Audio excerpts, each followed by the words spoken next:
Hello दोस्तों, स्वागत है आपका हमारे YouTube channel creative art study में।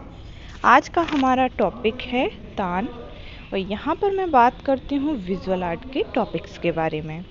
और यहाँ पर देखिए मैंने डेफिनेशन दे रखी है, tone denote lightness and darkness of a hue. चलिए इसके बारे में हम बात कर लेते हैं।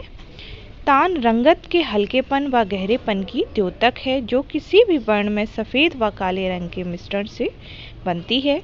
किसी भी वर्ण में सफ़ेद व काले की मात्रा के अंतर से वर्ण की अनगिनत तानें प्राप्त की जा सकती हैं। तो फ्रेंड्स यहाँ पर आपको मैं बता देती हूँ कि जैसे कि मान लीजिए हमारे पास रेड कलर है और अगर हम उसमें वाइट या ब्लैक को अलग अलग मात्रा में मिलाते हैं तो हम देखेंगे कि उसमें बहुत अलग अलग तरीके की हमें तान प्राप्त होगी। उसी को हम क्या कहते हैं, टोन या तान। इसके आगे बढ़ते हैं हम।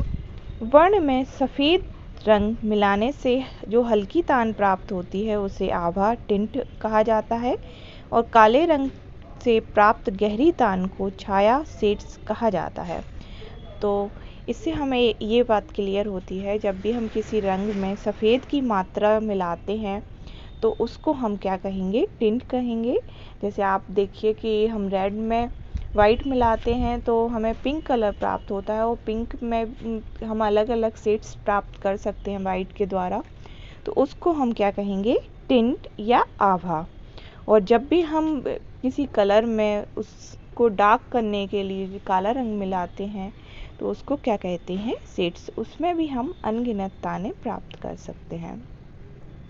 यहाँ पर मैंने एक चित्र भी दे रखा है, आप देख सकते हैं। चलिए अब आगे बढ़ते हैं। आई होप कि आपको इतना समझ में आ गया होगा। तान का वर्गीकरण, क्लासिफिकेशन ऑफ टोन। तो यहाँ पर हम बात कर लेते हैं कि तान कितने भागों में बांटी गई है। तो इसमें 3 प्रकार से तान को बांटा जाता है, छाया, डार्क, मध्यम, मिडिल, प्रकाश, लाइट। यहाँ पर आपको ये चित्र भी दिख रहा है जिसमें 3 प्रकार की तानें हमने रखी हुई हैं। एक है डार्क, एक है मध्यम और एक है लाइट।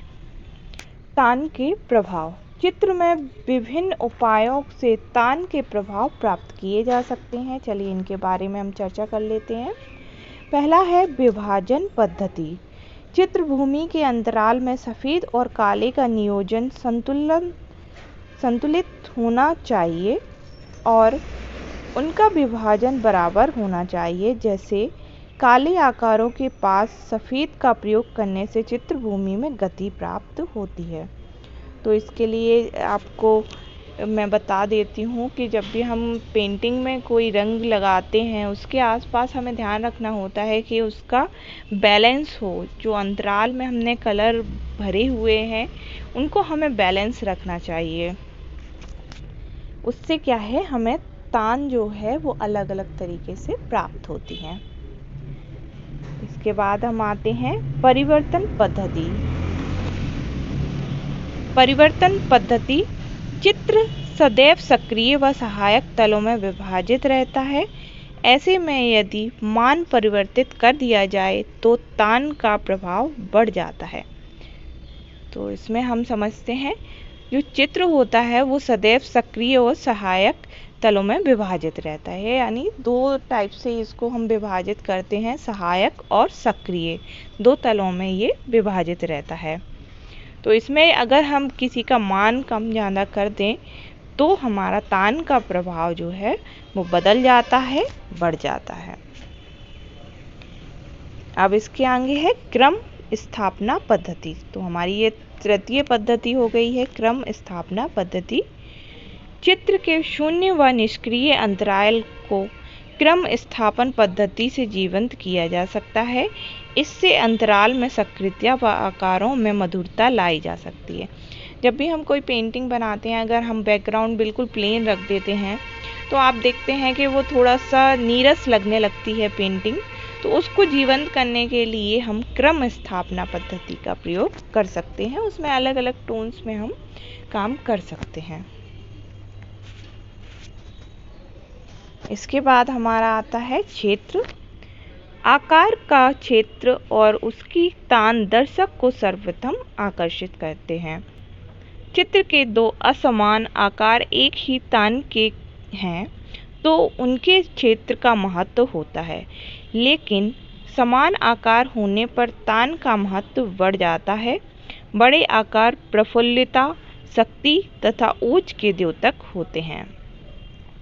तो इस चीज़ से हमें ये पता चलता है कि जब भी हम आकार जो क्षेत्र होता है या आकार होता है जो पेंटिंग का, उसका जो पहला नज़रिया होता है देखने का, वो दर्शकों को आकर्षित करता है। अगर हम पहली बार कोई पेंटिंग देख रहे हैं और उसकी जो तान या टोन बहुत डिफरेंट है तो बहुत ही जल्दी वो आकर्षित करती है। इसके आगे आते हैं हम तान का महत्व एवं प्रयोग। तो देखते हैं दोस्तों कि तान का क्या महत्व है और क्या प्रयोग है पेंटिंग में। चित्रतल दो आयामी होता है, परंतु तान के प्रभाव से इसमें त्रिआयामी प्रभाव उत्पन्न किया जा सकता है। इससे वस्तु के वास्तविक आकार व आयतन का आभास मिलता है। देखिए, टोन से हम क्या कर सकते हैं कि जब भी हम कोई पेंटिंग बना रहे होते हैं, अगर पेंटिंग तो आपको पता ही है कि दो आयामी होती है, मतलब 2 डायमेंशनल होती है, पर हम अगर टोन अलग अलग कर देते हैं, शेड्स डालते हैं, लाइट्स डालते हैं, तो उसमें हमारा क्या है कि एक 3 डायमेंशनल इफ़ेक्ट जो है या त्रिआयामी प्रभाव जो है वो उत्पन्न होता हुआ हमें दिखाई देने लगता है और इससे वास्तु के वास्तविक आकार व आयतन का आभास मिलता है। चलिए आगे बढ़ते हैं। यहाँ मैंने एक पेंटिंग डाल रखी है, आप उसमें देख सकते हैं कि ये थोड़ा सा बाहर निकली हुई लेडी लग रही है। ये राजा रवि वर्मा की पेंटिंग है, तो यहाँ पर भी इस चीज़ को उन्होंने प्रयोग किया है। तान का प्रयोग परिप्रेक्ष्य के प्रभाव को दिखाने के लिए भी किया जाता है। इससे वातावरणीय क्षय वृद्धि की समस्या भी हल हो जा सकती है। तो इसमें क्या है कि अब जब भी हम टोन का प्रयोग करते हैं तो उसमें परिप्रेक्ष्य के प्रभाव को दिखाने के लिए, प्रभाव को जो बैलेंस करने के लिए भी तान का प्रयोग किया जाता है। इसके बाद आता है चित्र में तान का संतुलन विरोधाभास और संगति के सिद्धांतों के आधार पर प्राप्त किया जा सकता है।